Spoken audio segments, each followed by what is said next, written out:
आप सभी का स्वागत है। आप जुड़ चुके हैं राष्ट्रीय न्यूज़ के साथ। मैं हूं Nasir Ali. Vaishno Devi e rickshaw union की आज एक इम्पॉर्टेंट प्रेस कॉन्फ्रेंस यहाँ प्रेस क्लब जम्मू में होने जा रही है, जिसमें वो अपने कुछ मुद्दों को यहाँ पर जो है वो सामने लाने की कोशिश करेंगे और जो एक सेलेक्टेड अप्रोच है जम्मू कश्मीर ट्रांसपोर्ट यूनियन के प्रेसिडेंट की कुछ ड्राइवर्स और ई रिक्शा वालों के तरफ से, उस बारे में जो है वो कुछ खास बात करने की कुछ खास बात जो है वो करेंगे। क्या कुछ कहते हैं इस प्रेस वार्ता में, आइए देखते हैं। के आगे रखने के लिए जिन्होंने हमारा योगदान दिया। आज की जो प्रेस कॉन्फ्रेंस है वो सबसे इम्पोर्टेंट इशू है ई रिक्शा का, जो आजकल जो एक बहुत इम्पोर्टेंट मसला चल रहा है। हमारे यहाँ ई रिक्शा की परेशानी ये आ रही है कि अभी तक यहाँ हमारे इलेक्शंस नहीं हुए, जिसकी वजह से हम लोगों को अभी तक ये नहीं समझ आती कि हम लोगों को रिप्रेजेंट कौन करेगा।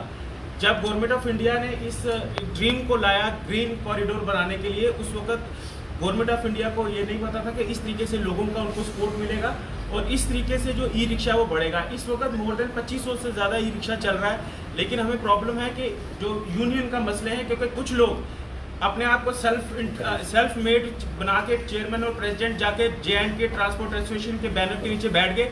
और बदकिस्मती ये है कि वहाँ के हमारे जो प्रेसिडेंट साहब हैं वो उनको इस तरीके से ऐसे ले रहे हैं जैसे ई रिक्शा के करता धरता ही वही है। ये हमारा ये आज जो मसला है, हम ये उठाना चाहते हैं कि हम डेमोक्रेसी वे से हर एक चीज, डेमोक्रेसी के अंदर हर एक तरीका होता है। डेमोक्रेसी में अब इलेक्शन का किसी भी यूनियन का कोई भी प्रेसिडेंट चुने। मैं जहाँ तक सिर्फ 2-3 बातों को मैं आपके माध्यम से पब्लिक तक लाना चाहूँगा। जैसे हमारे कल एक किसी चैनल को इंटरव्यू देते टाइम उन्होंने जो प्रेसिडेंट है J&K वेलफेयर एसोसिएशन के, उन्होंने ये चीज़ कही कि गौरव कपूर जी को ना तो एक्सपीरियंस है तो ना कुछ वो इन चीज़ों के लिए बड़ा एक्सपीरियंस। मैं उनको कहूँगा कि जिन लोगों को आप साथ लेके चल रहे हैं ज़रा उनका भी एक्सपीरियंस देख लें कि उनका कितना एक्सपीरियंस है। और नई चीज़ जब आती है, मैं समझ सकता हूँ जब ये एक नई चीज़ आती है उसको एडजस्ट होने में प्रॉब्लम आती है। 80s में जब कंप्यूटर आया था हिंदुस्तान में, तब बड़े सारे मसले बन गए थे कि ये वेस्टर्न कल्चर आ गया, ये हो गया, वो हो गया। लेकिन आज आप देखिए कि हम कंप्यूटर हमारा पार्ट का इतना इंपॉर्टेंट हिस्सा है कि हम एक सेकंड भी उसके बिना नहीं रह सकते। उसी तरीके से आने वाला जो टाइम है, मैं आप मीडिया कर्मियों के दौरान सबको ये कहना चाहूँगा, जो आने वाला टाइम है वो टोटली इलेक्ट्रॉनिक्स चीज़ों का है। आप देखिए गाड़ियाँ भी आ चुकी हैं। आने वाले टाइम में ट्रांसपोर्ट जो है ये पूरा का पूरा टर्न लेगा। जैसे रिक्शाज हैं इलेक्ट्रॉनिक्स पे चल रहे हैं, वैसे ही आने वाला टाइम वो बसें, मेटाडोरें, ये भी आने वाले टाइम में। इसलिए मैं चाहूँगा इस मुद्दे को एक पॉलिटिकल ना बनाया जाए। कहा जाता है कि पॉलिटिक्स की रोटियां कोई सेक रहे हैं। यहाँ पॉलिटिक्स बेटरमेंट होती है फ्यूचर में करने के लिए, उस पॉलिटिक्स का बड़ा इंपॉर्टेंट रोल होता है, बट होती है कि नीयत के आप किस नीयत से पॉलिटिक्स को कर रहे हैं। मैं इसलिए आप चीज़ से चाहूँगा कि जो लोग ये कहते हैं कि जो इलेक्शन लड़ेंगे उन लोगों का करैक्टर सही होना चाहिए, उन लोगों का पर्सनल गाड़ी उनके नाम पे होनी चाहिए। मैं आपके मीडिया कर्मी से माध्यम से पूछना चाहता हूँ, करैक्टर को क्या किस तरीके से वो उस चीज़ को डिफाइन करते हैं। करैक्टर मतलब कि खाली पुलिस स्टेशन से आप करैक्टर सर्टिफिकेट बना लें तो वो आपका करैक्टर सर्टिफिकेट में ये देखना चाहिए कि आप करैक्टर में देखना चाहिए सिविल सोसाइटी में आपकी इमेज क्या है। आप किसी बैंक के डिफॉल्टर तो नहीं है, आप आपके लेने देने में आपकी इमेज कैसी है, ये सब चीज़ें करैक्टर में आती हैं। खाली ये नहीं कि आप थाने जाओ और वहाँ से करैक्टर सर्टिफिकेट बनाओ और आप बोलो कि करैक्टर वो वही होता है।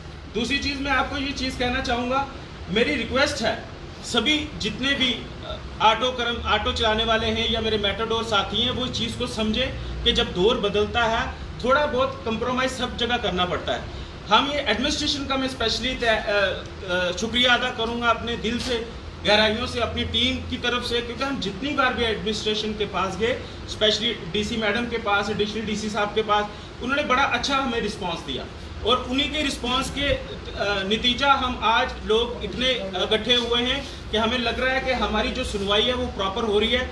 उसके लिए मैं जम्मू एडमिनिस्ट्रेशन का दिल की गहराइयों से शुक्रिया अदा करूँगा।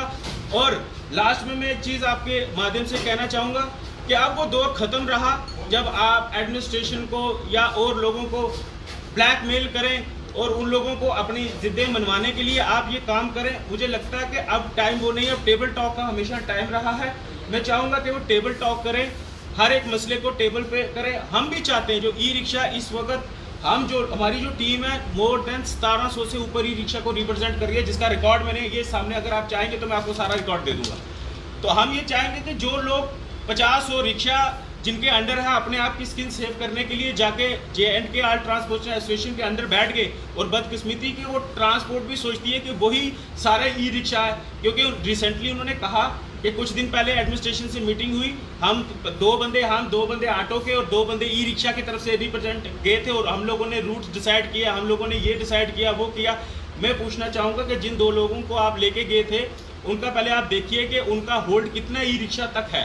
आप सिलेक्टेड लोगों को इसलिए उनको प्रोफेशन दे रहे, ज़्यादा उनको प्रायोरिटी दे रहे क्योंकि वो लोग आपके बैनर के नीचे हैं। ये भी बैनर के ये भी एक तरीके का ट्रांसपोर्ट ही है, हम भी उनके बैनर के नीचे चलेंगे। बट अभी तक हमारी एक डिमांड थी कि इलेक्शंस हों ताकि डेमोक्रेटिक वे से प्रेसिडेंट चुना जाए, फिर वो इन मसलों को हल करे। वो नुमाइंदा होगा चुना हुआ जो अपनी बात करेगा। ऐसे जबरदस्ती के चेयरमैन प्रेसिडेंट बन के अगर ऐसी बात हो तो यहाँ कई प्रेसिडेंट चेयरमैन अपने आप तैयार हो जाएंगे। इसलिए मैं कहना ये चाहूँगा कि इस चीज़ को ज़्यादा उस दूसरी तरफ ना लिया जाए। आने वाला टाइम जो है वो ई रिक्शा का है, इलेक्ट्रॉनिक्स गाड़ियों का है, ये मेरे भाई सब समझें। और सबसे बड़ी बात कि हमारी जो ये लड़ाई रही, इसमें हमने 2 काम किए जिस पे एडमिनिस्ट्रेशन भी हमारा साथ दिया।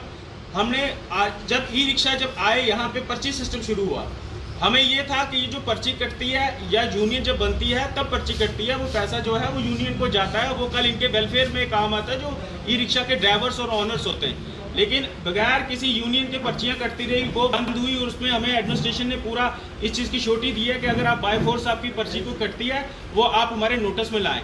और दूसरा, जो लोग सेल्फ मेड अपने आप को प्रेसिडेंट और चेयरमैन घूमते थे, और कई मेरे मीडिया वाले जानते हैं कि इस मुद्दे को हमने उठाया, अब वो लोग भी अपने आप को सेल्फ मेड प्रेसिडेंट और चेयरमैन कहना उन्होंने बंद कर दिया। हम ये नहीं कहते कि मेरी टीम ने और हमने कभी नहीं ये कहा कि हम यूनियन के प्रेसिडेंट हैं। हमारी एक अपना NGO माता वैष्णो रानी के नाम पे हमने अपने ई रिक्शा यूनियन बनाई है, हम उसको रिप्रेजेंट करते हैं।